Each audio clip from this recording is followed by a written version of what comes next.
The moment, everything shattered. The coffee cup slipped from my hand and shattered on the hardwood floor. But I didn't even hear it break.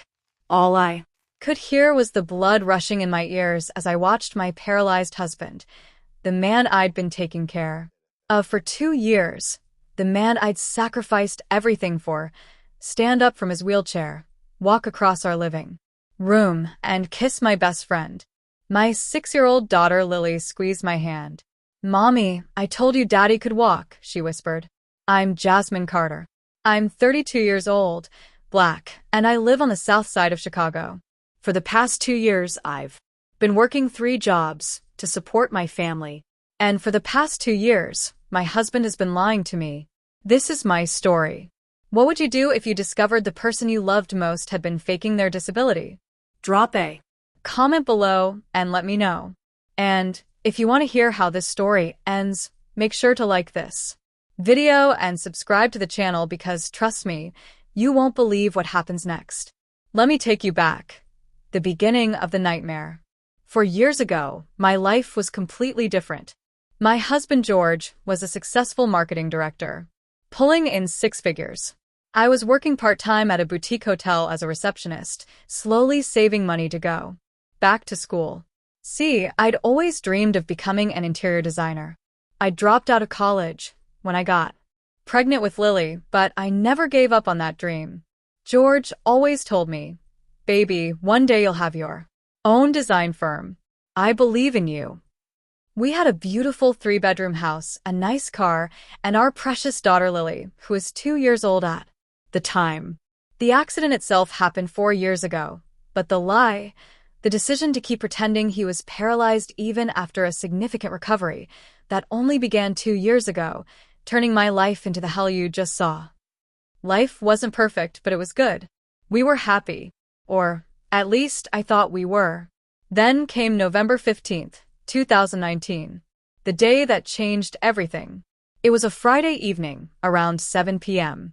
George was driving home from work when an SUV ran a red light and T-boned his car on the driver's side. The impact was devastating. When I got the call from Northwestern Memorial Hospital, my whole world stopped. I grabbed Lily, called my mother to come watch her, and rushed to the hospital. My hands were shaking so badly I could barely grip the steering wheel. When I got there, a doctor with tired eyes and a somber expression pulled me aside. "Mrs. Carter, your husband has sustained serious injuries to his spinal cord. We've done everything we can, but I need you to prepare yourself. The damage to his lumbar spine is severe. He may never walk again." I felt like the floor had disappeared beneath me. Never walk again? George was only 31 years old. He played basketball on weekends. He chased Lily around the yard. He was full of life and energy. How could this be happening? The next few months were a blur of hospital rooms, physical therapy sessions, insurance paperwork, and doctor's appointments. George underwent surgery, but the prognosis remained the same. Paralysis from the waist down. He'd need a wheelchair for the rest of his life. Now, let me ask you something. If this happened to your spouse, what would you do? Would you stay? Would you fight for your marriage? Comment below because I want to know what you think. I made my choice immediately. George was my husband, the father of my child, the man I'd vowed to love in sickness and in health. I wasn't going anywhere. The sacrifice. How I became a ghost. But here's what nobody tells you about becoming a caregiver. You don't just take care of someone else. You disappear. Piece by piece, day by day, you fade away until there's nothing left of the person you used to be. George couldn't work anymore. He said the trauma was too much, the adjustment too difficult. His company gave him disability payments, but it wasn't nearly enough to cover our mortgage, bills, and Lily's expenses. The medical bills alone were drowning us. So, I did what I had to do. I got a second job. Then a third. My schedule looked like this. 5 a.m. Wake up, get Lily ready for school, make breakfast for George, help him with his morning routine. 7 a.m. to 3 p.m. Hotel receptionist job downtown. 3:30 p.m. to 7 p.m. Cleaning shift at a cafe in Lincoln Park. 7:30 p.m. to 11 p.m. Elderly care work, helping seniors in their homes. 11:30 p.m. Come home. Help George get ready for bed. Collapse. I was running on 4, maybe 5 hours of sleep a night. I lived on coffee and adrenaline. I couldn't remember the last time I'd done something just for me. My dream of interior design? I packed that away in a box labeled, maybe someday. Lily was being raised by my mother during the day and saw me only in the brief moments between my jobs. I was missing her childhood. I was missing everything. But I kept telling myself it was worth it. George needed me. My family needed me. I could sacrifice a few years of my life to take care of the man I loved, right? What would you sacrifice for your family? Would you give up your dreams like I did? Let me know in the comments, and if you're relating to the story, go ahead and hit that subscribe button because part 2 is going to shock you. The perfect illusion. George, to his credit, or so I thought at the time, was grateful. At least, that's what he said. Baby, you're amazing, he'd tell me as I helped him transfer from his wheelchair to the bed. I don't know what I'd do without you. You're my rock, Jasmine. My angel. He'd look at me with those warm brown eyes, and despite my exhaustion, despite the aching in my bones and the fog in my brain, I'd feel like it was worth it. Like I was doing something that mattered. Our neighbor Vanessa Brooks was a godsend during this time. At least, that's what I believed. Vanessa was 28, single and worked as a real estate agent with a flexible schedule. She lived in the townhouse right next to ours. And from the moment George came home from the hospital, she was there. Girl, you can't do this alone, she'd say, showing up with groceries or offering to sit with George while I ran errands. That's what neighbors are for. That's what friends are for. Vanessa became my best friend. My confidant. The sister I never had. When I'd come home exhausted from my 3rd job, sometimes I'd find her in our living room, keeping George company, watching TV with him. You're such a blessing, V. I'd tell her, tears in my eyes from sheer gratitude. I don't know what we'd do without you. Stop it, Jazz, she'd say, hugging me. You're the strong one. I'm just helping out where I can. Little did I know she was helping herself to my husband. But I'm getting ahead of myself. The cracks begin to show. It started with small things. Things I told myself I was imagining because I was so tired. Lily, my sweet 6-year-old daughter, started saying strange things. Mommy, Daddy was in the kitchen today, she'd say during dinner. Yes, baby, Daddy can get to the kitchen in his wheelchair. I'd respond exhausted. No, Mommy. He was standing. He was standing at the counter. My blood would run cold for a second, but then George would laugh it off. Princess, you know Daddy can't stand. You must have seen me reaching up for my chair. Or maybe you were dreaming again. You have such a big imagination. Lily would look confused, but she was 6. Kids get things mixed up, right? At least, that's what I kept telling myself. If your child told you something like this, would you believe them? Or would you think they were confused? Comment your thoughts below. Then there were other things. Little things that didn't quite add up. Sometimes I'd come home and George would seem too relaxed, too comfortable. I'd walk in exhausted, ready to collapse, and he'd be sitting in his wheelchair watching TV, but the house would smell like fresh coffee. The remote would be on the other side of the room. A glass would be on the high shelf, the one he couldn't reach from his chair. Baby, how did that glass get up there? I'd ask. Oh, Vanessa must have put it there when she stopped by earlier, he'd say casually. Vanessa. She was always there. Always helpful. Always conveniently showing up when I wasn't home. George looked tired today, so I made him lunch. She'd text me while I was at work. Don't worry, girl. I got you. I was grateful. So grateful. I had no idea I should have been suspicious. The financial mystery. About a year ago, something else started nagging at me. Money. We were barely scraping by.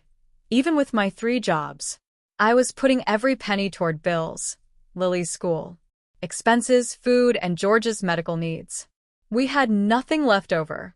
Nothing for emergencies, nothing for savings, nothing for Lily's future. But George never seemed worried about money. Not the way I was. One day, I was doing some paperwork for our taxes and I noticed something odd. There was a payment listed from George's insurance company from 2 years ago. A big payment. $150,000 from the settlement with the driver who hit him. George, honey, what happened to the insurance settlement money? I asked him one evening after putting Lily to bed. He barely looked up from the TV. What money? The $150,000 from the accident. The settlement. Oh, that. He waved his hand dismissively. Medical bills, baby. It all went to medical bills and paying off debts. You know how expensive everything has been. It made sense. Medical care is expensive. So I let it go. But sometimes, late at night when I couldn't sleep because my body was too exhausted and my mind was too wired, I'd wonder, where did all that money really go? Would you have investigated further? Or would you have trusted your spouse? Drop your answer in the comments, and if this story is getting intense for you, make sure you're subscribed because part 2 is where everything explodes. The day my daughter ved me. It was a Wednesday in late April. Spring in Chicago. The trees were blooming, the air was finally warming up, and I was working my afternoon shift at the cafe when I got a call from Lily's school. Mrs. Carter, Lily has a fever. Can you come pick her up? My heart sank. I couldn't afford to miss work, but my baby was sick. I told my manager I had to leave early, jumped in my car, and rushed to the school. When I picked up Lily, she was warm and sleepy, her little head resting against my shoulder. It's okay, baby, I whispered. Mommy's got you. I decided to take her home and let her rest before figuring out my evening shift. I just have to make it work. Somehow. We pulled up to the house at 2:45 p.m. I wasn't supposed to be home until 7:30. George had no idea we were coming. I pulled out my key, unlocked the door quietly because I didn't want to wake Lily if she'd fallen asleep in the car. I pushed open the door, and that's when I saw it. George, my paralyzed husband, standing in the middle of our living room, not holding on to anything, not using a walker, just standing there on 2 perfectly functioning legs, holding 2 cups of coffee. And Vanessa, my best friend, my neighbor, my supposed sister, sitting on our couch, laughing at something he'd just said. Time stopped. The coffee cups in George's hands. His legs, strong, steady, bearing his full weight. Vanessa's smile. The casual intimacy between them. Lily's small voice cut through my shock. See, Mommy? I told you Daddy could walk. George's head snapped toward the door. His face went from relaxed to panicked in a microsecond. The coffee cups slipped from his hands and crashed to the floor, just like mine would later. Jasmine, he started. But I didn't hear the rest. I grabbed Lily's hand, turned around, walked back to my car, buckled her in, and drove away.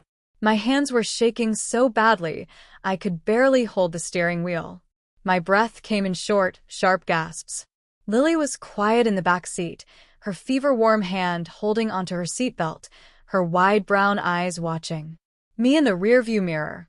I drove to a parking lot 2 blocks away, put the car in park, and completely fell apart. 2 years. For 2 years, I had been killing myself, working 3 jobs, sleeping 4 hours a night, sacrificing my dreams, my health, my time with my daughter, missing Lily's childhood, giving up everything for a lie, for a man who could walk, who'd been walking this whole time, while I worked myself into the ground. And my best friend knew. She'd been in on it. All those times she helped out, all those times she kept him company, all those concerned text messages she knew. What would you do in this moment? Would you confront them immediately? Would you drive away? Would you call the police? Tell me in the comments what your next move would be, because what I did next changed everything. The return. I sat in that parking lot for 30 minutes, crying so hard I thought I might be sick. Lily was quiet, clutching her stuffed bunny, watching me with concerned eyes. Finally, I wiped my face, took a deep breath, and made a decision. I wasn't going to confront them. Not yet. Not until I had a plan. I drove back home. This time, I called George's phone from the driveway before going in. "Hey, baby," I said, keeping my voice steady. "Lily's sick. We're coming home." "Oh, okay," George said, and I could hear the panic in his voice. I'll be ready." I waited 5 minutes. Then I unlocked the door and walked in. George was in his wheelchair. Vanessa was gone. The coffee cups had been cleaned up. "Hey, honey," George said, his voice too casual. "How's our little girl?" I looked at him. Really looked at him. At the man I'd loved for 8 years. The man I'd vowed to stand by. The man who'd been lying to me for 2 years while I worked myself to death. "She has a fever," I said flatly. "I'm going to put her to bed." I took Lily upstairs, gave her medicine, and tucked her in. Then I went to our bedroom, the master bedroom I barely slept in anymore because I was always too exhausted and would pass out in the guest room, and I sat on the edge of the bed. My phone buzzed. A text from Vanessa. "Jazz, I'm so sorry you had to come home early. George and I were just having coffee. I hope Lily feels better. Love you, girl." Love you, girl. I stared at those words until they blurred. Then I opened my laptop and started researching. Divorce lawyers, hidden cameras, financial fraud, disability insurance fraud. Because if George had been lying about being paralyzed, what else had he been lying about? And I was going to find out. That's where I'm going to leave part 1. I know, you want to know what happens next. Trust me, part 2 is even more intense. If you want to find out how I exposed George, what I discovered about that $150,000, and how I got my revenge, you need to hit that subscribe button right now and turn on notifications. Drop a comment and tell me, do you think George deserves what's coming to him? Because in part 2, I'm going to show you exactly how I made him pay. When we left off, I just discovered my husband George could walk after 2 years of believing he was paralyzed. I'd caught him standing in our living room with my best friend Vanessa. And instead of confronting them immediately, I made a choice. I was going to gather evidence first. This is the story of how I became a detective in my own home, and what I found was so much worse than I ever imagined. Before we dive in, if you're Team Jasmine and you think George is about to get what he deserves, smash that like button right now. And subscribe because part 3 is going to blow your mind. That night, after I put Lily to bed and pretended everything was normal, I couldn't sleep. Not because I was exhausted from work like usual, though I was, but because my mind was racing.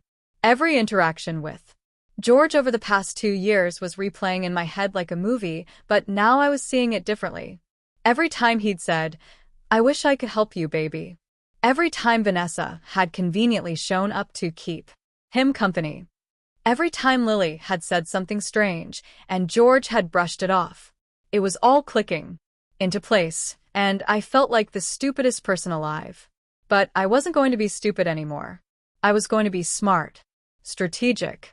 I needed proof, concrete, undeniable proof before I made my move. Because I knew if I confronted George without evidence, he'd gaslight me. He'd make me feel crazy. He'd already been doing it for 2 years. The next morning, I woke up at 5 a.m. like always, got Lily ready for school, made breakfast for George, and went through our normal routine. But everything felt different. I was looking at him through new eyes. When I helped him transfer from the bed to his wheelchair, something I'd done hundreds of times, I noticed his arms were strong. Too strong. His core was stable. His legs, though he kept them limp, looked muscular. Not atrophied. Not wasted away like they should have been after 4 years of paralysis. How had I not seen this before? Because I'd been too tired, too trusting, too busy surviving to actually see what was right in front of me. I went to work at the hotel that morning, but during my lunch break, I didn't eat. Instead, I went to an electronics store and bought something I never thought I'd need, a nanny cam. It was small, disguised as a stuffed teddy bear with a camera hidden in the eye. The salesperson showed me how to connect it to my phone so I could watch the live feed from anywhere. Most parents use these to keep an eye on Babysitters, he said.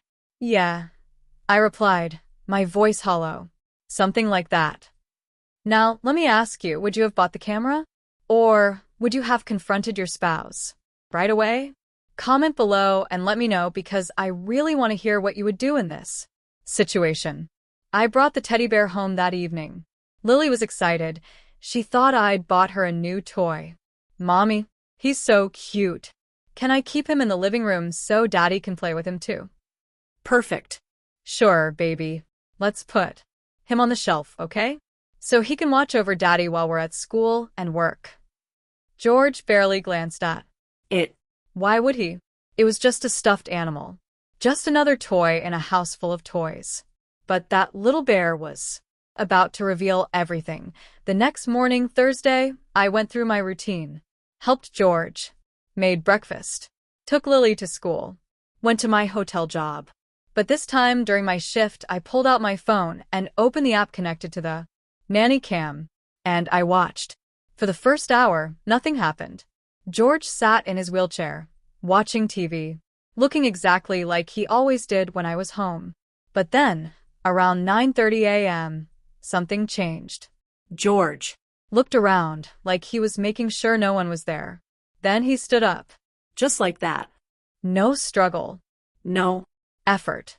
He stood up from that wheelchair like it was the easiest thing in the world, stretched his arms over his head and walked into the kitchen.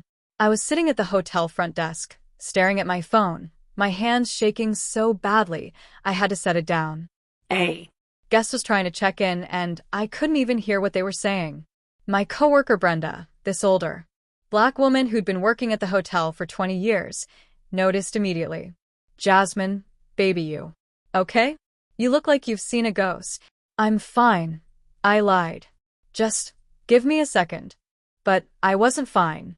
I watched George walk around our house for the next 15 minutes. He made himself coffee. He did a few stretches like he was working out. Then he pulled out his laptop and sat on the couch, not in his wheelchair, on the couch, and started browsing the internet. What would you do if you saw this? Would you leave work and confront him immediately? Or would you keep watching to see what else he'd do? Let me know in the comments. At 10 a.m., there was a knock on the door. George looked at his phone, smiled, and walked to the door. He opened it and there was Vanessa. She walked in like she owned the place, wrapped her arms around him. And they kissed. Not a friendly kiss. A kiss that made it very clear this wasn't the first time. I thought I was going to throw up right there at the hotel desk. Brenda grabbed my arm. Jasmine, what's wrong? Talk to me. I couldn't speak. I just handed her my phone. She watched for about 10 seconds, then her face went from concerned to furious. Oh, hell no. Hell no. Is that your husband? I nodded. And that's your neighbor? The one you said was your best friend. I nodded again. Brenda looked like she wanted to reach through the phone and strangle both of them. Baby, you need to go home right now and… No, I said, my voice surprisingly steady. No, I need to keep watching. I need to see everything. And so I did. I watched George and Vanessa sit on my couch, laughing and talking like they didn't have a care in the world.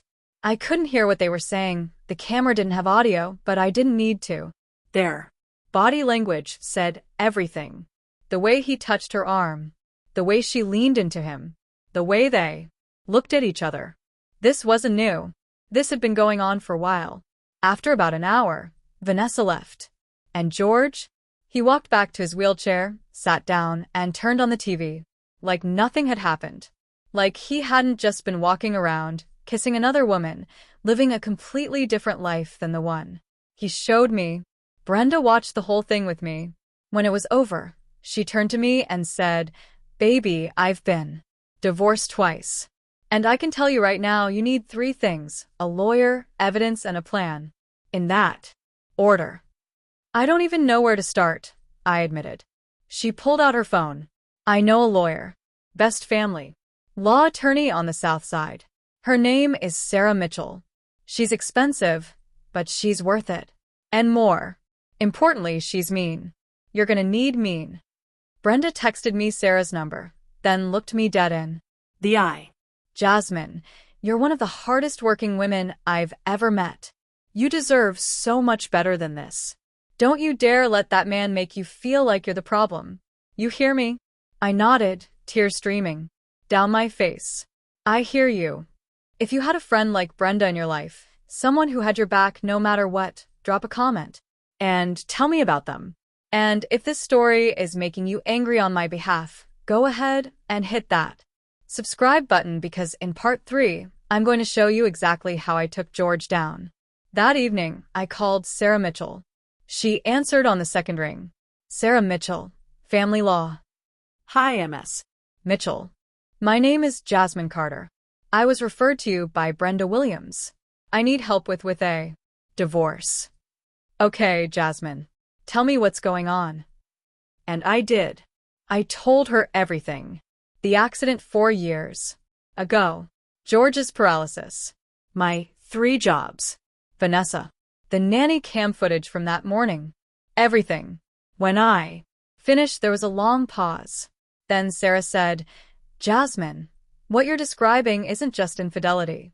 It's fraud. If George has been faking his disability and collecting disability payments, that's insurance fraud. That's a crime. My heart started racing. What does that mean? It means you don't just have grounds for divorce. You potentially have grounds for criminal charges. But we need more evidence. More footage. Documentation. Can you keep recording? Yes, I said immediately. Good. Don't confront him yet. I know that's hard, but trust me. The more evidence we have, the stronger our case. In the meantime, I need you to gather some documents for me. Bank statements, tax returns, insurance paperwork, medical records, anything you can find. Okay, I can do that. One more thing, Jasmine. Do you have somewhere safe to go if things get bad? Family? Friends? My mother, I said. I can stay with my mother. Good. Keep her in the loop. And Jasmine, you're doing the right thing. I know this is painful, but you're going to get through this. I promise. So here's my question for you. If you were in my position, would you be able to keep pretending everything was normal? Would you be able to keep playing the role of the devoted wife while secretly gathering evidence? Because, I'm not gonna lie, it was the hardest thing I've ever done. For the next 3 weeks, I lived a double life. During the day, I was the same old Jasmine. Tired, devoted, working 3 jobs, taking care of my family. I helped George with his physical limitations. I thanked Vanessa for being such a good friend. I kissed George goodnight and told him I loved him. But inside, I was dying. Every time I helped him transfer from his wheelchair to the bed, knowing he could do it himself, I wanted to scream. Every time Vanessa texted me with some fake concern message, I wanted to throw my phone across the room. Every time George said, I wish I could help you, baby, I wanted to ask him why he didn't just stand up and help me then. But I didn't. I stayed quiet. I stayed calm. And I watched.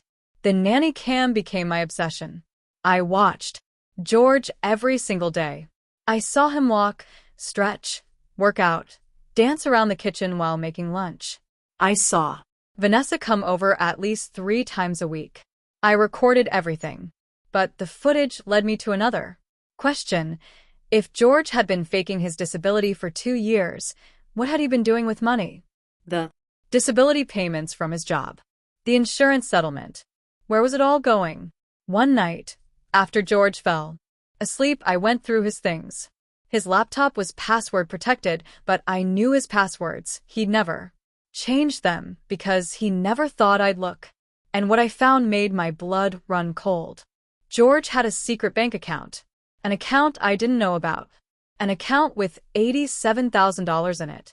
$87,000. While I was working 3 jobs, sleeping 4 hours a night, missing my daughter's childhood. He had $87,000 in a secret account. I scrolled through the transaction history, my hands shaking. There were payments to restaurants I'd never been to. Expensive restaurants, hotels, online shopping, electronics, Gifts. and transfers. Regular transfers to an account under Vanessa's name. He'd been giving my best friend money I'd earned, money I'd sacrificed for. I took screenshots of everything. Every transaction, every statement, every transfer. Then I sent them all to Sarah Mitchell. She called me the next morning. Jasmine, this is even worse than I thought.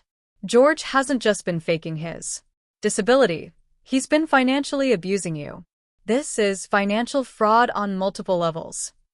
What do I do? I Asked, my voice barely a whisper. Keep doing what you're doing. Keep recording. Keep gathering evidence. I'm going to start building our case. But Jasmine, I need to ask you something important. Are you safe? Is there any chance George would become violent if he found out what you were doing? I thought about it. George had never been physically violent, but I'd also never seen this side of him before. I don't think so. But I honestly don't know anymore. Okay. I want you to be careful. And I want you to start planning your exit. Start moving money into an account he doesn't have access to. Start preparing to leave. Now, I want to know, would you have been able to keep living in that house, knowing what you knew? Or would you have left immediately? Drop a comment and let me know. And if you're enjoying this story and you want to see how it ends, make sure you're subscribed to this channel and hit that notification bell. Sarah helped me open a new bank account that George didn't know about. I started depositing my paychecks there instead of our joint account. George never noticed. He never paid attention to our finances anyway, because I was the one handling all the bills. Over the next 2 months, I saved $8,000. It wasn't much, but it was enough to pay Sarah's retainer and have a little cushion for Lily and me. I also started working with a therapist that Sarah recommended. Her name was Dr. Elena Rodriguez, and she specialized in cases of financial abuse and manipulation. Jasmine, Dr. Rodriguez told me during our first session, what George has been doing to you is called economic abuse. It's a form of domestic violence. He's been controlling you by making you believe you had to work yourself to death to support the family, when in reality, he had plenty of money. He just wanted to keep it for himself. But why? I asked. Why would he do this? I'm his wife. I've been killing myself for him. Because to him, you're not a partner. You're a resource. Something to be used. People like George, people with narcissistic tendencies, they don't see others as human beings with their own needs and wants. They see them as tools to get what they want. It was hard to hear, but it made sense. Everything made sense now. The way George would guilt me when I said I was tired. The way he'd praise me for sacrificing so much, even as I was drowning. The way he'd make me feel like I was never doing enough. It was all manipulation, all part of the game. Dr. Rodriguez also helped me work with Lily. My daughter had been carrying the burden of knowing something was wrong, and I needed to address it carefully. Mommy, Lily said one day, is Daddy lying? We were sitting in her bedroom, and I'd just finished reading her a story. I took a deep breath. Yes, baby. Daddy's legs got better, but he didn't tell us. And that was wrong of him. Why didn't he tell us? She asked, her little face scrunched up in confusion. I don't know, sweetheart. Sometimes grown-ups make bad choices. But I want you to know that this is not your fault.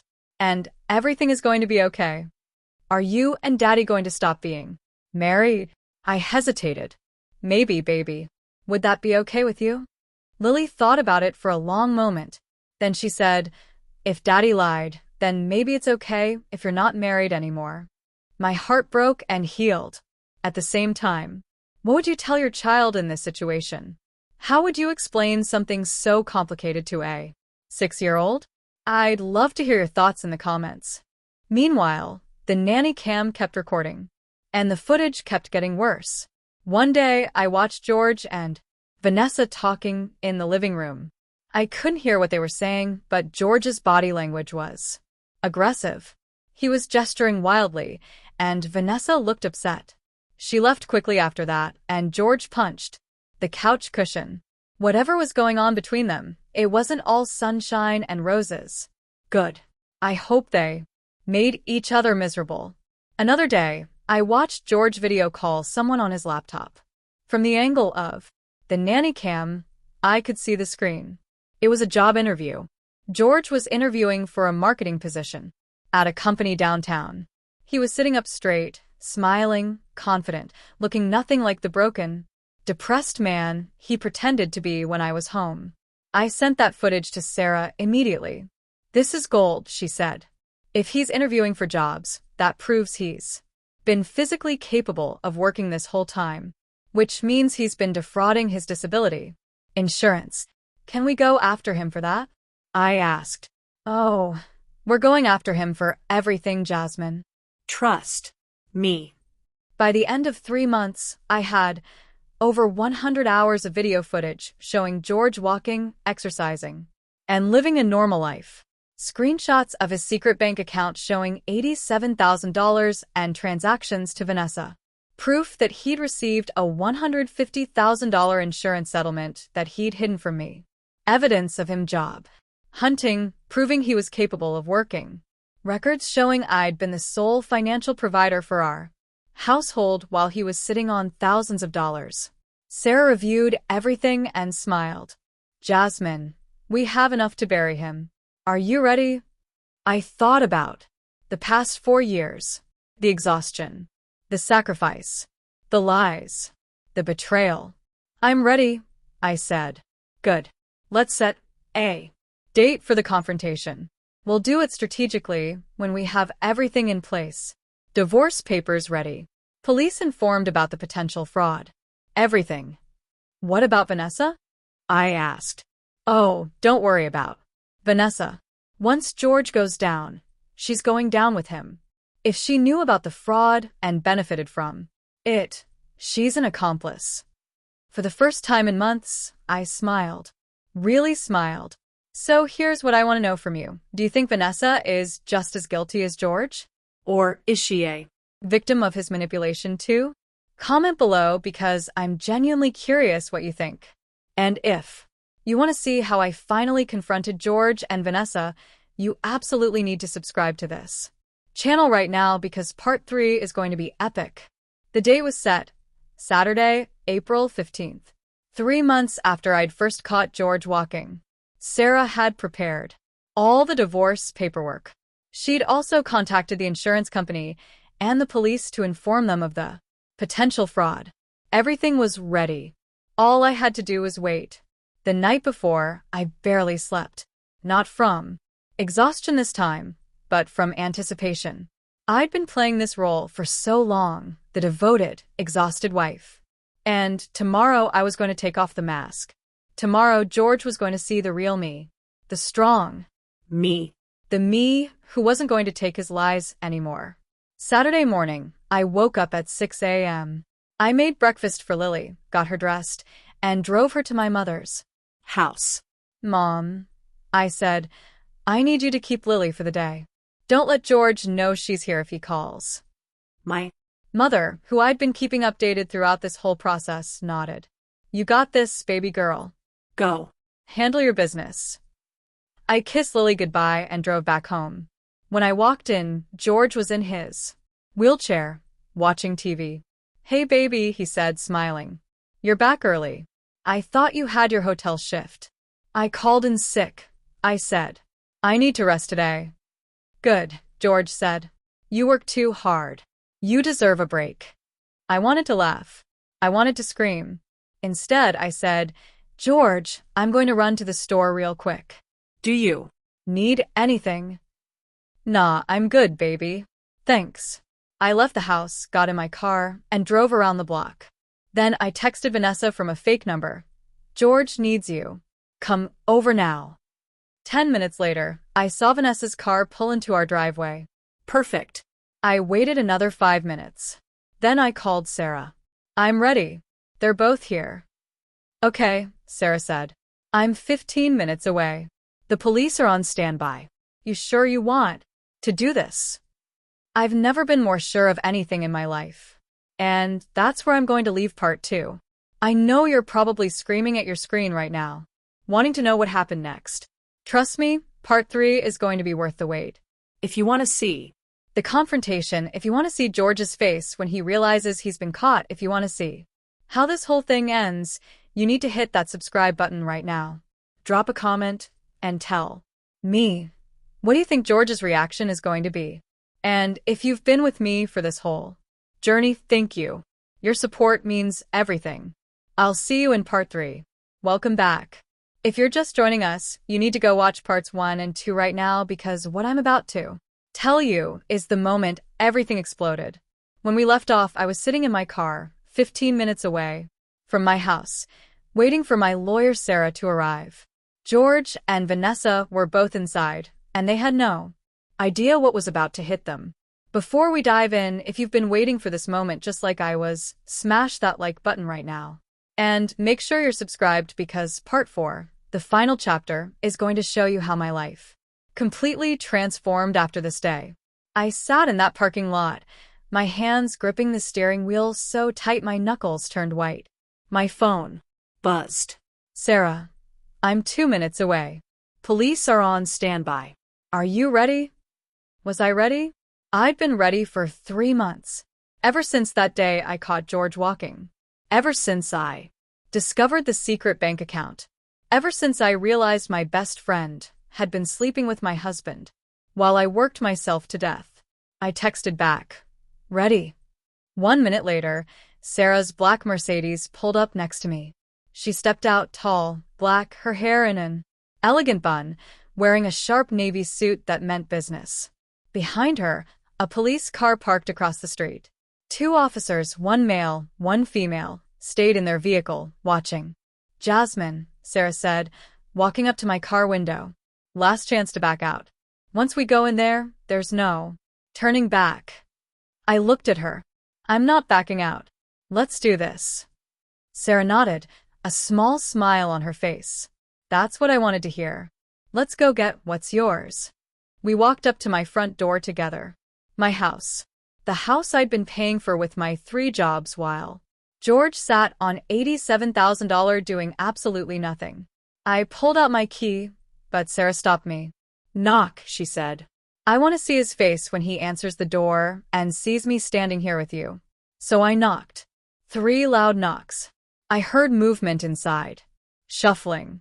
Then George's voice, confused. Jasmine? Why are you knocking? Did you forget your key?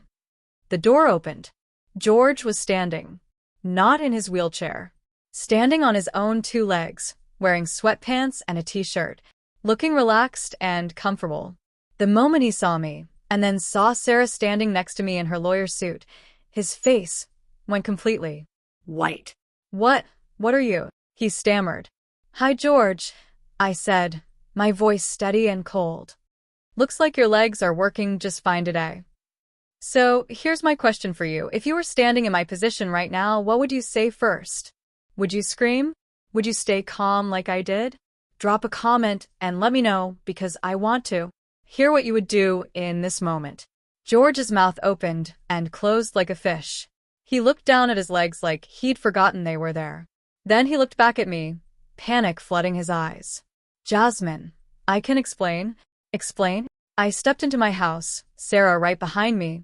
You're going to explain how you've been faking paralysis for 2 years? You're going to explain how you've been walking around this house every single day while I worked 3 jobs. Please, George, I'd love to hear this explanation. That's when Vanessa appeared in the hallway behind him. She was wearing one of my robes. My robe. In my house. The sight of it made my blood boil, but I kept my composure. Jasmine, Vanessa said, her voice shaking. This isn't what it looks like. Really? I cut her off. Because it looks like you're wearing my clothes in my house with my husband who's been lying about being paralyzed. So please, Vanessa, tell me what it actually looks like. Sarah stepped forward. Mr. Carter, my name is Sarah Mitchell, and I'm Mrs. Carter's attorney. I'm here to Inform you that divorce proceedings have been initiated. You'll be served papers within the hour. George finally found his voice. Wait, hold on. Jasmine, baby, let's talk about this. We can work this out. Work this out? I laughed, but there was no humor in it. George, I have 3 months of video footage of you walking around this house. I have screenshots of your secret bank account with $87,000 in it. I have records of you transferring money to Vanessa. I have proof that you've been collecting disability payments while being perfectly capable of working. So tell me, what exactly are we going to work out? I watched the color drain from his face completely. Vanessa grabbed his arm, but he shook her off. You've been recording me? He asked, his voice barely a whisper. Every single day, I said. Wanna see? I've got some great footage. There's one of you dancing in the kitchen. Another one of you doing stretches like you're preparing for a marathon. Oh, and my personal favorite, the one where you're video calling about a job interview while I was at work thinking you were too traumatized to even consider working again. If you're enjoying seeing George get what he deserves, go ahead and hit that subscribe button right now. And if you think Vanessa should be held accountable too, leave a comment saying Vanessa too, because trust me, she's about to get hers. Sarah pulled out a folder from her briefcase. Mr. Carter, I'm also here to inform you that Mrs. Carter has filed a report with your disability insurance company, as well as with the police, regarding insurance fraud. The evidence is substantial and has been reviewed by both entities. That's when George completely lost it. Insurance fraud, he shouted. Jasmine, what the hell? Are you trying to send me to prison? No, George, I said calmly. You sent yourself to prison the moment you decided to fake a disability and commit fraud. I'm just making sure everyone knows about it. He lunged toward me, and I flinched, but Sarah immediately stepped between us and the 2 police officers I'd seen outside were suddenly at my door. Mr. Carter, the male officer said, his hand on his belt. I suggest you step back right now. George froze. He looked at the officers, then at Sarah, then at me. I could see his mind racing, trying to find a way out. But there wasn't one. I'd made sure of that. The police are here because we wanted to ensure Mrs. Carter's safety during this confrontation, Sarah explained. They're also here because the insurance company has requested their presence regarding the fraud investigation. I want everyone out of my house, George said, his voice shaking with anger. This is my house. Actually, Sarah interrupted, pulling out more papers. This house is in both your names. And given that Mrs. Carter has been the sole financial provider for this household for the past 2 years while you sat on thousands of dollars, I think we both know how a judge is going to rule on property division. I watched George's face crumble. This was the moment he realized he'd lost everything. Vanessa, who'd been quiet this whole time, finally spoke up. George, maybe we should tell them the truth. George spun around to face her. Shut up, Vanessa. Just shut up. Don't talk to her like that, I said. Actually, Vanessa, why don't you tell me the truth? How long have you known that George could walk? Vanessa's eyes filled with tears.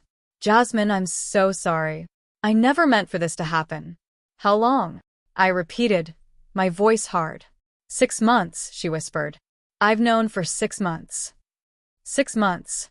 6 months of her coming to my house, hugging me, telling me she was there to help. 6 months of her texting me while I was at work, pretending to care about how tired I was. 6 months of lies on top of George's 2 years of lies. What would you do if your best friend betrayed you like this? Would you be able to stay as calm as I was? Or would you have lost it? Let me know in the comments, and if this story is making you feel all the emotions, make sure you like this video and share it with someone who needs to hear the story. 6 months, I repeated. And in those 6 months, how many times did you think about telling me the truth? How many times did you watch me come home exhausted, barely able to stand, and think, maybe I should tell Jasmine that her husband is lying to her? Vanessa was crying now, mascara running down her face. I wanted to tell you. I swear I wanted to. But George said what? I demanded. What could George possibly say that would make you okay with watching me destroy myself for a lie? He said if I told you, you'd leave him, and he'd make sure I never saw him again, Vanessa sobbed. He said he loved me. He said as soon as he figured out how to leave you without losing everything, we'd be together. I looked at George. Is that true? You told her you loved her? George's jaw clenched. He didn't answer. Answer me, George, I shouted, my composure finally cracking. Did you tell her you loved her while I was working 3 jobs to support you? Yes, he shouted back. Yes, I told her I loved her. You want to know why? Because you were never home. Jasmine, you were always working, always tired, always focused on bills and money, and because I thought you needed me. I screamed. Because I thought you were paralyzed. Because I thought I was the only thing standing between you and complete despair. I gave up everything for you, George. Everything. My dreams, my sleep, my time with our daughter. And you're telling me it's my fault that you cheated because I was too busy taking care of you. The room went silent. Even Vanessa had stopped crying. Sarah put her hand on my shoulder. Jasmine, let's not do this here. He's not worth it. She was right. He wasn't worth it. I took a deep breath, wiped my eyes, and turned back to George. You're going to pack a bag right now and leave this house, I said. Sarah has already filed a temporary restraining order that will be processed by the end of today.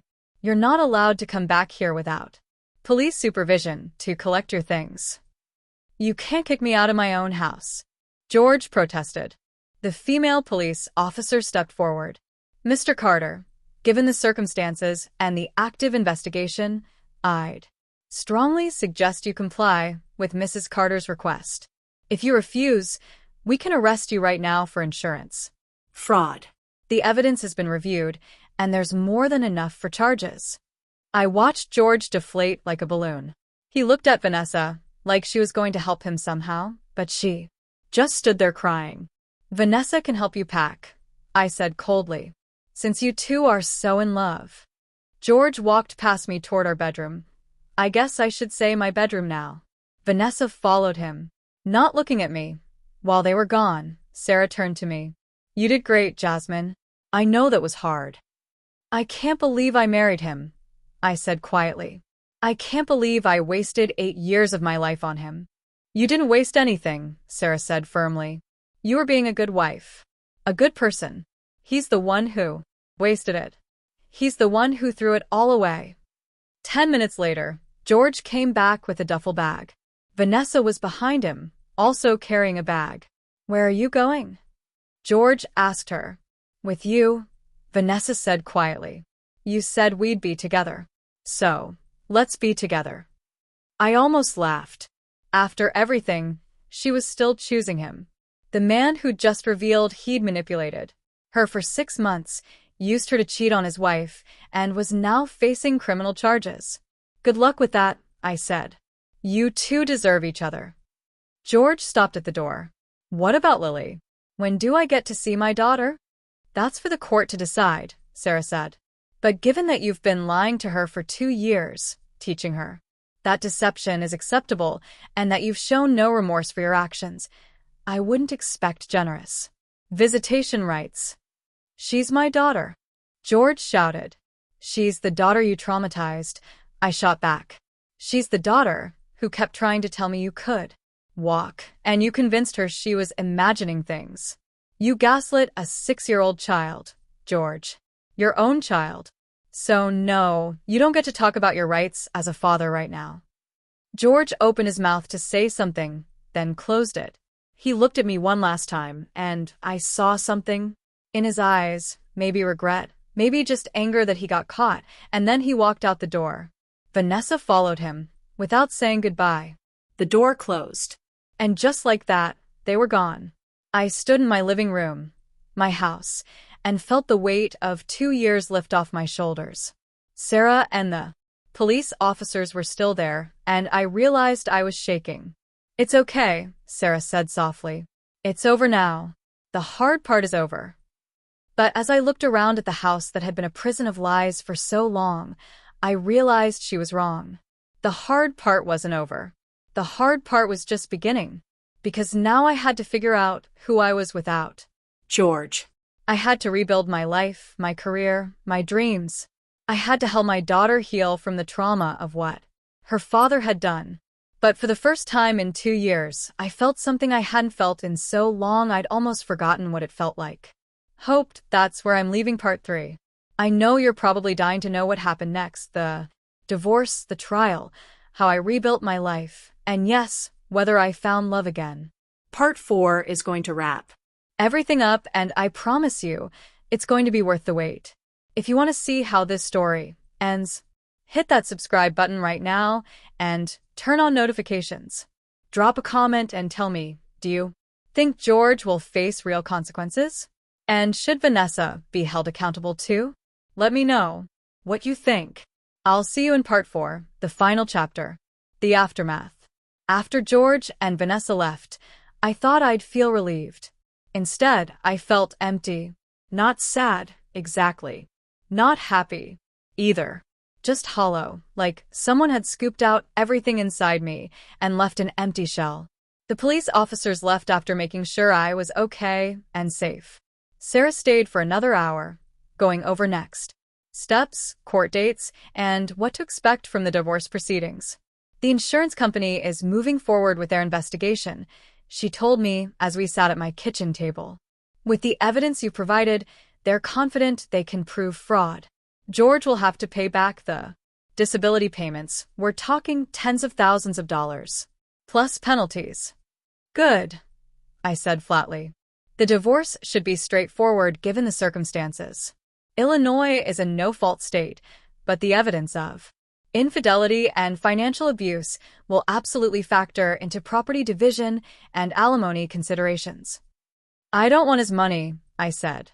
I just want him out of my life. Sarah looked at me seriously. Jasmine, I understand that sentiment, but you need to think practically. You've worked 3 jobs for 2 years to support him while he lied to you. You're entitled to compensation for that. She was right. I knew she was right. But part of me just wanted to be done with George completely. Cut all ties. And move on. Think about Lily, Sarah added gently. Child support isn't about you or George. It's about making sure your daughter has what she needs. That got through to me. Everything I'd done for the past 4 years had been for Lily. I couldn't stop thinking about her now, just because I wanted George out of my life. Okay, I agreed. Whatever's fair for Lily. After Sarah left, I called my mother to check on Lily. How is she? I asked. She's fine, baby, my mom said. She's watching cartoons and eating the cookies I definitely didn't give her before dinner. I smiled. It felt strange to smile. Can I talk to her? Of course. A moment later, Lily's sweet voice came through the phone. Mommy, hey baby, how are you doing? Good. Grandma made me mac and cheese. Are you coming to get me soon? I looked around the empty house. George's wheelchair was still in the living room. He hadn't even bothered to take it with him. The sight of it made me angry all over again. How about you have a sleepover with Grandma tonight? I suggested. Just you and her. Would you like that? Yeah, Lily said excitedly. Then, quieter. Mommy, is Daddy gone? My heart broke. Yeah, baby. Daddy's gone. Good, she said simply. He was mean. He lied. Even at 6 years old, she understood. Maybe better than I had. I love you, Lily, I said, my voice thick with emotion. I love you too, Mommy. After I hung up, I walked through the house like I was seeing it for the first time. This house that I'd been paying for, cleaning, maintaining while working myself to death. In the master bedroom, I saw George's things. Still scattered around, his clothes in the closet, his toiletries in the bathroom. I grabbed garbage bags from the kitchen and started throwing everything in. His clothes, his shoes, his cologne, his books. Everything. I didn't care if he needed it. He could come back with police supervision to get these bags, just like Sarah said. It felt good. Every item I threw away was another piece of him leaving my life. When I got to his nightstand, I found something that made me stop cold. A small jewelry box. Inside was a ring. Not just any ring, an engagement ring. Expensive, beautiful, with a diamond that was bigger than the one he'd given me 8 years ago when we got married. He'd been planning to propose to Vanessa while married to me, while I worked 3 jobs, while I sacrificed everything. He'd been planning to leave me and marry her. I stood there holding that ring, and something inside me just snapped. All the composure I'd maintained during the confrontation, all the calmness I'd forced myself to project, it all shattered. I threw the ring across the room as hard as I could. It hit the wall and bounced onto the floor. Then I sat on the bed and cried. Really cried, for the first time since I'd discovered George's lies. I cried for the years I'd lost, for the dreams I'd given up, for the version of myself that used to exist before the accident, before the lies, before I became so tired I couldn't even remember what happiness felt like.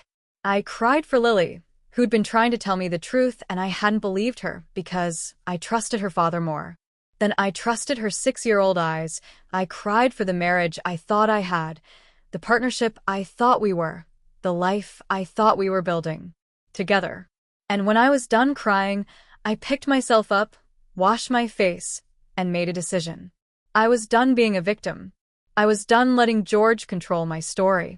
Starting tomorrow, I was going to take my life back. If you've ever had a moment where you decided enough was enough and you were going to change your life, drop a comment and tell me about it. And if you're still with me on this journey, make sure you're subscribed because part 4 is going to show you how I went from rock bottom to the top.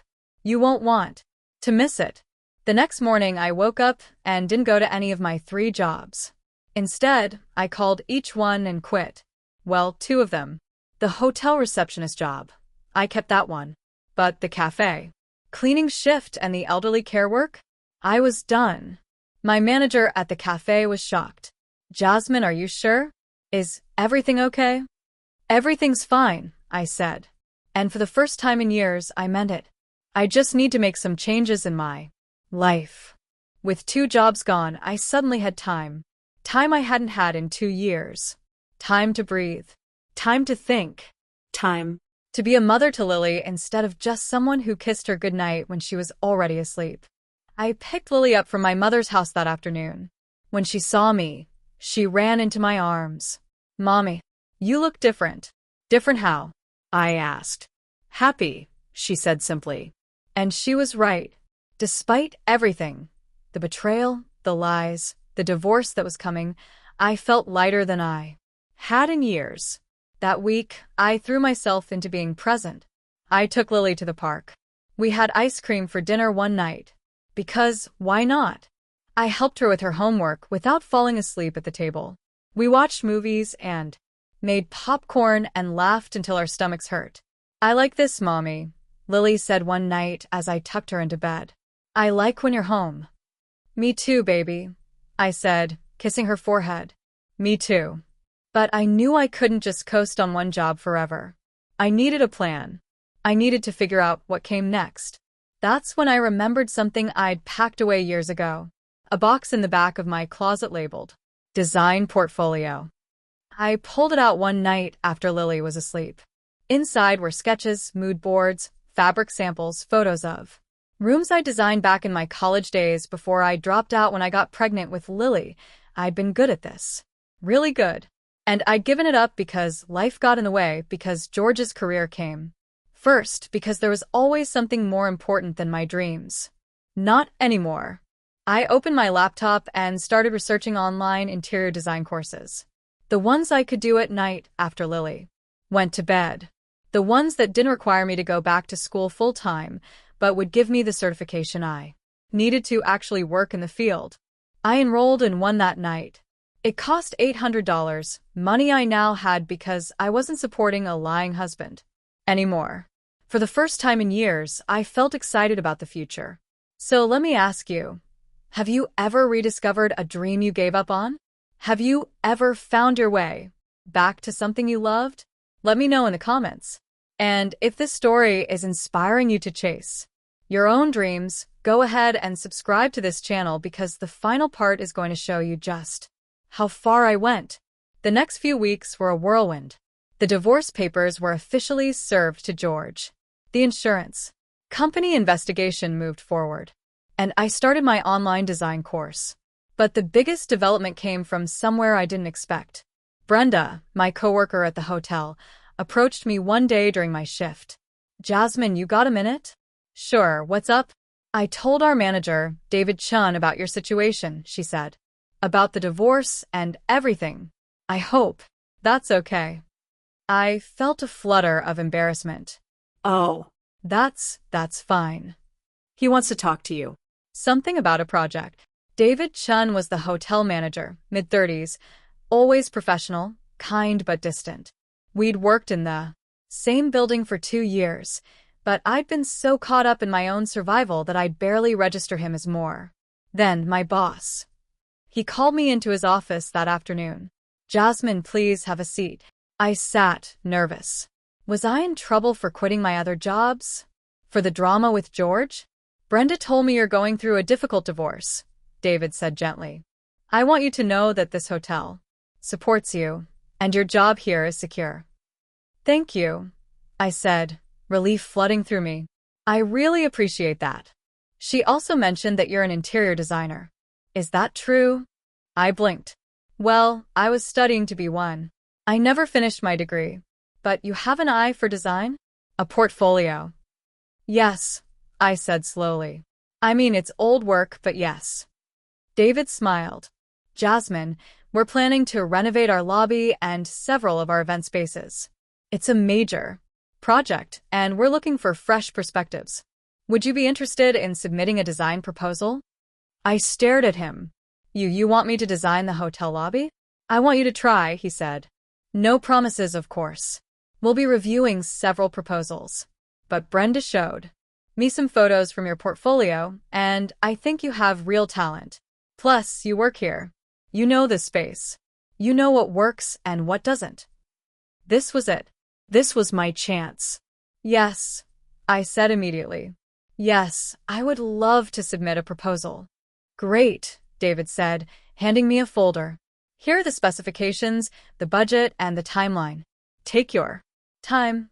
Put together something you're proud of, and let's see what you can do." I left his office feeling like I was floating. This was exactly what I needed. A real project. A real chance to prove I could do this. I spent the next 3 weeks working on that proposal like my life depended on it. I sketched, I researched, I created mood boards. I used everything I was learning in my online course. I stayed up late after Lily went to bed, designing the lobby of my dreams, elegant but welcoming, modern but comfortable, with colors and textures that made people feel at home the moment they walked in. When I finally submitted the proposal to David, my hands were shaking. "Thank you, Jasmine," he said, taking the folder. "I'll review this with the executive team and get back to you." 2 weeks later, he called me into his office again. "Jasmine," he said, and I couldn't read his expression. The executive team reviewed all the proposals. My heart was pounding. This was it. My big break, or my big disappointment. And they chose yours. I couldn't breathe. "They what?" "They chose your design," David said, smiling now. "Jasmine, your proposal was beautiful, thoughtful, and exactly what we were looking for. We want you to oversee this project. You'll work with our construction team and contractors to bring your vision to life." I burst into tears right there in his office. David looked alarmed. "Are you okay?" "I'm more than okay," I sobbed. This is everything. Thank you. Thank you so much." That project changed my life. It wasn't just about the money, though the payment was generous, more than I'd ever made in a month working 3 jobs. It was about proving to myself that I was more than just someone Who survived? I was someone who could thrive. The hotel lobby renovation took 4 months. 4 months of working with contractors, choosing materials, solving problems, and seeing my vision come to life. Lily would come to the hotel after school sometimes and watch me work. "Mommy, you're making it so pretty," she'd say. "You think so?" I'd ask. Yeah. "You're really good at this." Out of the mouths of babes. When the lobby was finally finished, the hotel held an opening event. Staff, executives, even some guests came to see the transformation. "This is incredible, Jasmine," David said, standing next to me as people walked through the new space. "You "Should be very proud." "I am," I said. And I meant it. But the best part? Other people noticed too. Guests started asking who designed the lobby.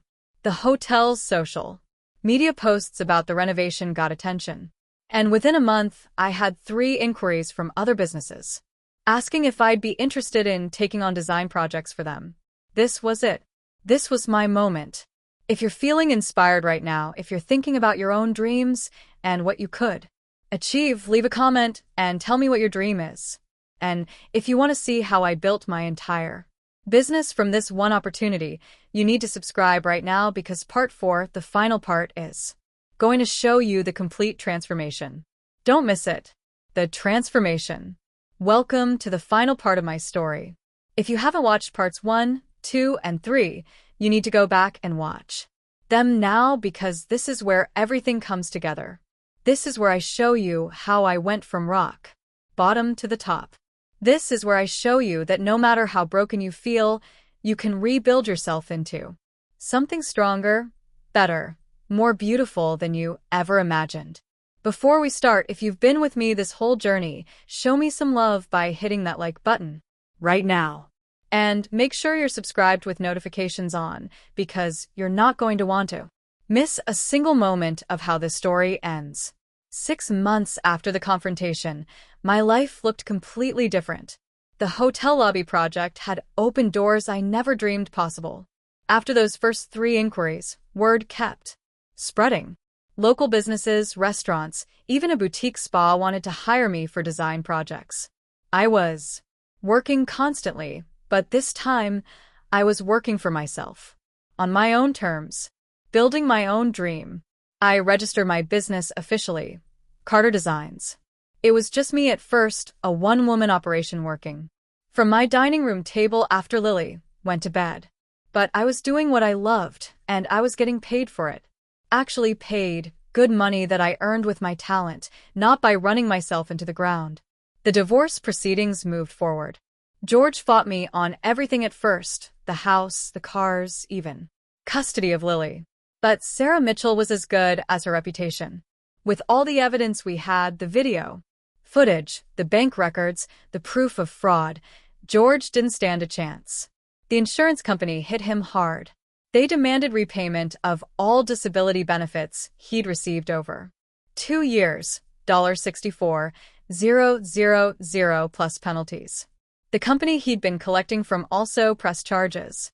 George ended up pleading guilty to insurance fraud to avoid jail time, but he was on probation for 3 years and had to do community service. The $87,000 in his secret account? The judge ruled that since I'd been the sole provider for our household while he was hiding that money, a significant portion of it was awarded to me, along with the house and the car. George got a small apartment on the far south side and a bicycle. Karma's something else, isn't it? If you think George got what he deserved, drop a comment saying karma right now. And if you've ever seen someone get their comeuppance in real life, tell me that story in the comments because I want to hear it. But you know what the craziest part was? George and Vanessa didn't even last 3 months after they left my house. Turns out when you build a relationship on lies and betrayal, it doesn't have much of a foundation. Vanessa thought George was going to take care of her, be with her, give her the life she wanted. Instead, she got a broke, convicted fraudster who was bitter about losing everything. Brenda heard through the neighborhood grapevine that they had a massive fight one night. Vanessa kicked George out of her place, and she ended up moving away from Chicago entirely. Last I heard, she went back to her hometown in Indiana. I didn't feel bad for her. Not even a little bit. She'd made her choices, just like George had made his. The custody arrangement for Lily was minimal. George got supervised visitation twice a month. That's it. And honestly, after the first 2 visits, Lily didn't even want to go anymore. "Mommy, do I have to see Daddy?" she asked me one Saturday morning before a scheduled visit. I knelt down to her level. Baby, if you really don't want to go, you don't have to. But can you tell me why? Lily looked at her shoes. He's always sad. And he asks me questions about you. And he says mean things about you sometimes. It makes me feel bad. My blood boiled. Of course George was using visitation time to interrogate our daughter and trash talk me. Of course he was. I called Sarah immediately. She filed a motion to document George's behavior during visits and after a family court evaluation. His visitation was reduced to once a month with a court-appointed supervisor present. Eventually, George stopped showing up altogether. Lily saw a child therapist throughout all of this. Dr. Rodriguez recommended someone who specialized in children dealing with parental betrayal and divorce. Her name was Dr. Patricia Woods, and she was amazing. With Lily, your daughter is incredibly resilient, Dr. Woods told me after one of Lily's sessions. She's processing this in a very healthy way. She knows what happened wasn't her fault. She knows her father's choices were his own. That's really advanced understanding for a 6-year-old. She's always been smart, I said, feeling a surge of pride. She gets that from you, Dr. Woods said with a smile. She talks about you all the time, about how hard you work, about how you're building something beautiful. She's very proud of her mama. I cried right there in the therapist's office. If you have kids, or if you've been through something difficult with your family, how did you help them heal? Drop a comment and share your experience. And if you're loving the story, hit that subscribe button because we're about to get to the really good part. Now, I need to talk about David. David Chen, the hotel manager who'd given me my first big break. Throughout those 6 months after the confrontation, David had been different. Supportive, yes. Professional, always. But there was something else. Something I was too busy rebuilding my life to really notice at first. He'd check in on me during my hotel shifts. How's the business going? Any new projects? He'd compliment my work. Jasmine, I keep getting compliments on the lobby. You really have a gift. He'd ask about Lily. How's your daughter doing? Is she adjusting okay? It was Brenda who finally called me out on it. Girl, that man is into you, she said one day during our break. What? Who? I asked, genuinely confused. David, our manager. He's been making eyes at you for months. Brenda, please. He's just being nice. Nice? Jasmine, I've worked here for 20 years. David Chun is professional and polite to everyone. But the way he looks at you? That's not professional. That's interest. I shook my head. Even if that were true, which I don't think it is, I'm not ready for that. I just got out of a disaster of a marriage. I'm not saying you need to marry the man tomorrow, Brenda said.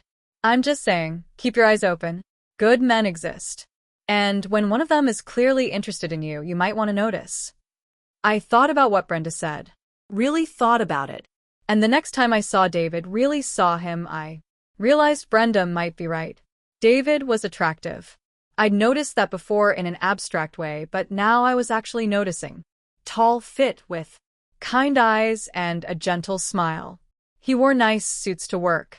He was always calm, even when dealing with difficult guests or staff issues. He was smart and ambitious. He'd worked his way up from front desk clerk to hotel manager in 10 years. And yeah, maybe he did look at me differently than he looked at other people. One evening, about 8 months after the confrontation, I was leaving my hotel shift when it started pouring rain. I didn't have an umbrella, and I was parked 2 blocks away. Jasmine, wait. David called out, jogging after me with an umbrella. Let me walk you to your car. You don't have to do that, I said. I know I don't have to, he said, opening the umbrella over both of us. I want to. We walked together through the rain, so close I could smell his cologne, something subtle and clean. When we got to my car, we stood there for a moment, neither of us moving. Jasmine, David said quietly. I hope this isn't inappropriate, but would you be interested in getting dinner? Sometime? Not as colleagues. As 2 people who enjoy each other's company. My heart started racing. David, I just got divorced. It's been less than a year. I know, he said. And if you're not ready, I completely understand. No pressure. But I think you're incredible. Jasmine. The way you've handled everything, the way you've rebuilt your life, the way you are with your Daughter. I'd like to get to know you better. If you're open to it. I looked at him, really looked at him, and I saw something I hadn't seen in a long time. Genuine interest. Respect. Kindness. Okay, I heard myself say. Dinner. Just dinner. His face lit up. Just dinner. I'll make a reservation somewhere nice. Nothing too fancy. I know you're not a fan of pretentious restaurants. I laughed. How do you know that? I pay attention, he said simply. So, here's my question. Would you have said yes to dinner? Would you have been ready to date again? After everything I'd been through? Let me know in the comments. And if you're rooting for David and me, make sure you're subscribed because this gets even better. Our first dinner was at a small Italian restaurant in Lincoln Park. Nothing too fancy, like David promised. Just good food, good wine, and good conversation. Tell me something about yourself that has nothing to do with work, David said after we'd ordered.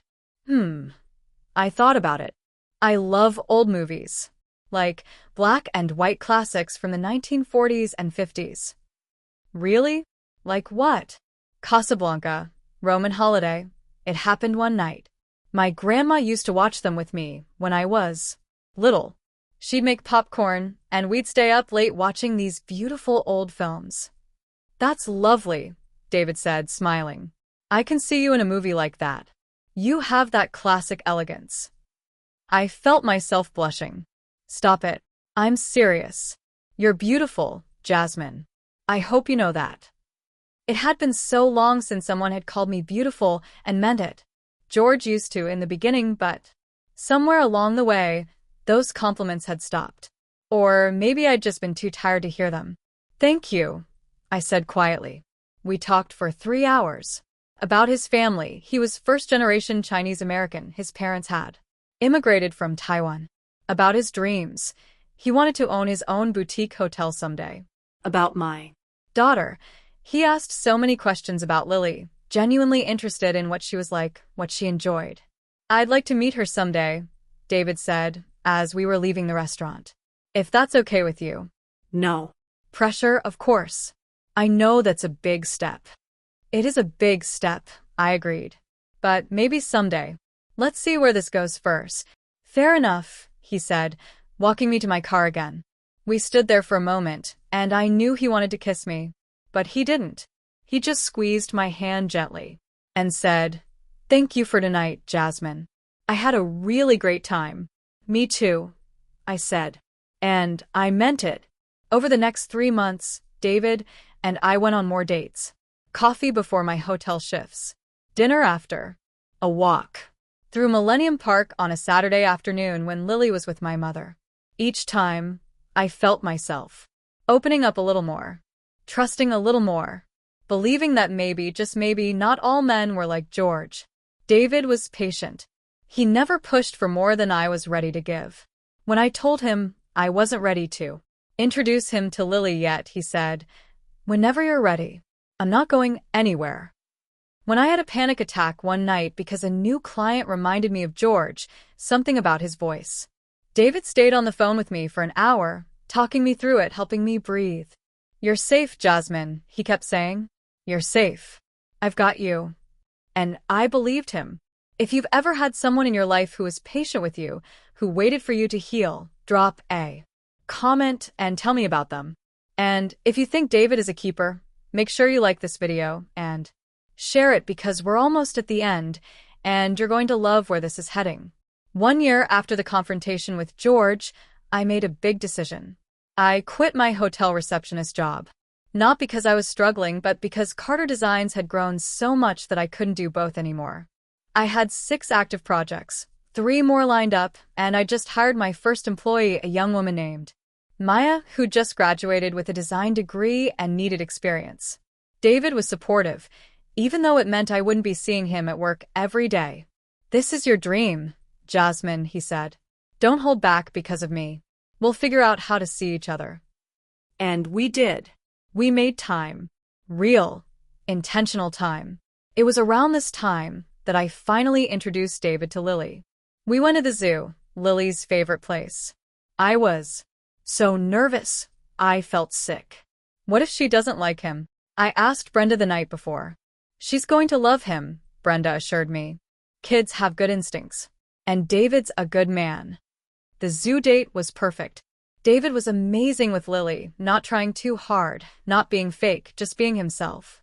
He asked her questions about her favorite animals, listened when she talked about her friends at school, bought her an ice cream cone when she pointed at the stand with hopeful eyes. He's nice, Mommy, Lily whispered to me while David was ordering our lunch. You think so? I asked. Yeah. He makes you smile. You smile a lot more now. I do. Uh-huh. You're not sad anymore. Out of the mouths of babes. After that day, David became a regular part of our lives. Not every day, we took things slow. But Saturday. Afternoon activities. Sunday brunch sometimes. Movie nights where we'd watch old classics and make popcorn, and Lily would fall asleep on the couch between us. This is nice, David said one night after we'd carried Lily to bed. We were standing in my living room, the same living room where I'd caught George walking over a year ago. But now it felt different. Lighter. Full of new memories instead of painful ones. Yeah, I agreed. It really is. David took my hands in his. Jasmine, I know we're taking things slow. And I respect that. But I need you to. No. I'm falling in love with you. My breath caught. David. You don't have to say it back, he said quickly. I just wanted you to know. I love the life you're building. I love how strong you are. I love watching you be a mother to Lily. I love the way you look at the world, like it hurt you, but you refuse to let it make you bitter. I love you. Tears filled my eyes. Good tears. Happy tears. I think I'm falling in love with you too, I whispered. He pulled me close and kissed me. Really kissed me. And for the first time since George, I felt like I could let myself fall, without being afraid I'd hit the ground. How are you feeling right now? Are you smiling? Are you rooting for us? Drop a comment and tell me your thoughts. And if you're not subscribed yet, what are you waiting for? Hit that subscribe button right now because we're about to wrap this up with the most beautiful ending. 18 months after the confrontation, Carter Designs had grown beyond anything I'd imagined. I had an office, a real office space in Wicker Park. I had 3 employees. I had a client list that included some of the most prominent businesses in Chicago. I'd been featured in a local design magazine. Hotels were calling me from other cities, asking if I'd consider taking on projects outside Chicago. My calendar was booked solid for the next 6 months. And the money? I was making more than George had ever made in his marketing director days. More than I'd ever dreamed possible. But the best part wasn't the money or the success. It was the life I'd built. I had time with Lily. Real, quality time. I went to her school events. I helped with her homework. We had dinner together every night. I tucked her in and read her stories. I was present for her childhood, not just surviving. Through it, I had work that fulfilled me. I was creating beautiful spaces for people. I was using my talent, my vision, my voice. Every project was a piece of me poured into the world. And I had love. Real, honest, healthy love with a man who respected me, supported me, and wanted to build a life with me. 2 years after the confrontation, David proposed. He did it at the hotel, the same hotel where we'd first worked together, where I designed the lobby that started everything. He'd set up a private dinner in the renovated space, with candles and flowers and soft music playing. Lily was there, wearing a beautiful dress, holding a sign that said, "Say yes, Mommy." "Jasmine Carter," David said, getting down on one knee. "You are the strongest, most incredible woman I've ever met. You took your broken pieces and built something beautiful. You inspired me every day. I want to spend the rest of my life watching you shine, supporting you, loving you, and being the best partner and father figure I can be. Will you marry me? I looked at him, then at Lily with her hopeful face and her sign, then back at David. And I thought about everything I'd been through. The lies, the betrayal, the exhaustion, The pain. but also the strength I'd found, the dreams I'd rebuilt, the life I'd created, the love I'd discovered I deserved. Yes, I said, tears streaming down my face. Yes, I'll marry me. Lily squealed and ran to hug both of us. And right there in the lobby I designed, surrounded by the beauty I'd created, I realized something. George hadn't destroyed me. He'd freed me. What do you think of that? That the worst thing that happened to me actually set me free? Drop a comment and tell me if you've ever experienced something like that, where something terrible actually led you to something better. Our wedding was 6 months later. Small, intimate, perfect. Just our closest friends and family. Brenda was there, crying happy tears. Sarah Mitchell came, proud of how far I'd come. Dr. Rodriguez attended, smiling at the woman I'd become. Lily was my flower girl, beaming in her dress.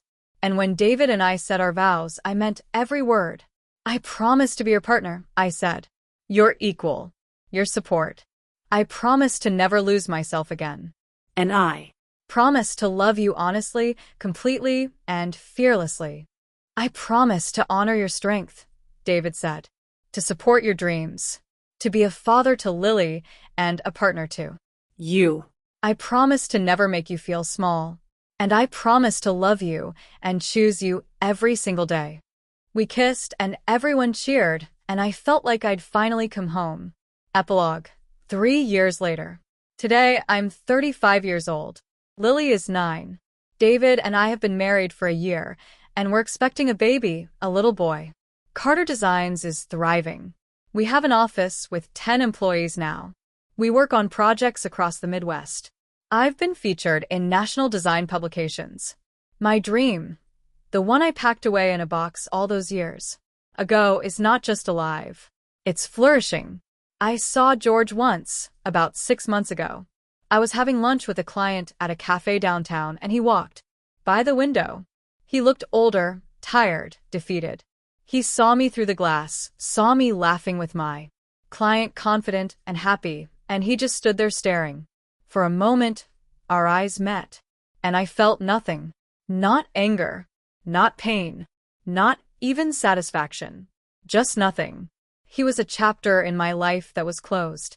Not forgotten. I'll never forget what he did, what he put me through. But it doesn't define me anymore. I define me. And that's what I want you to take away from my story. Your past doesn't define you. The people who hurt you don't get to write your story. You do. You write it with every choice you make, every dream you chase, every time you choose yourself. If you're in a situation right now where someone is lying to you, using you, making you feel small, get out. I know it's scary. I know it seems impossible. But I promise you, there is a life waiting for you on the other side. A life where you're not just surviving, you're thriving. If you're working yourself to death for someone who doesn't appreciate you, stop. Your dreams matter. Your health matters. Your happiness matters. If you think you've lost too much time, given up too much, you haven't. It's never too late to rebuild. It's never too late to become who you were meant to be. I was 32 years old, working 3 jobs, sleeping 4 hours a night, living for everyone but myself. For years. Later, I'm running a successful business, married to a man who treats me like a queen, raising my beautiful daughter, and expecting another child. The woman I was then wouldn't recognize the woman I am now. And that's exactly how it should be. So let me ask you one final time. What's your dream? What's the thing you've been putting off, putting away, sacrificing for everyone else? Drop a comment and tell me. Say it out loud. Claim it. Because if I can do it, so can you. Thank you for being with me on this journey. Thank you for your comments, your support, your encouragement. If this story touched you, if it inspired you, if it made you feel something, please share it. Share it with someone who needs to hear that they can survive betrayal. Share it with someone who's lost themselves. Share it with someone who needs to be reminded that they're stronger than they know. And make sure you're subscribed to this channel because I'm not done telling stories. There are more women like me out there, more stories that need to be heard, more people who need to know they're not alone. I'm Jasmine Carter. I survived the wheelchair lie. And I came out stronger on the other side. This is my story. And it's just the beginning. The end. If you made it all the way to the end, drop a comment saying, I made it so I know you were here. And thank you. Thank you for listening. Thank you for caring. Thank you for being part of my journey. I see you. I appreciate you. And I'm rooting for you, just like you rooted for me. Don't forget to like this video, subscribe to the channel, and hit that notification bell so you never miss another story. Share this with someone who needs to hear it. And remember, you are stronger than you think. You are more capable than you know. And you deserve a life that makes you happy. Until next time, stay strong, stay true, and keep building your beautiful life.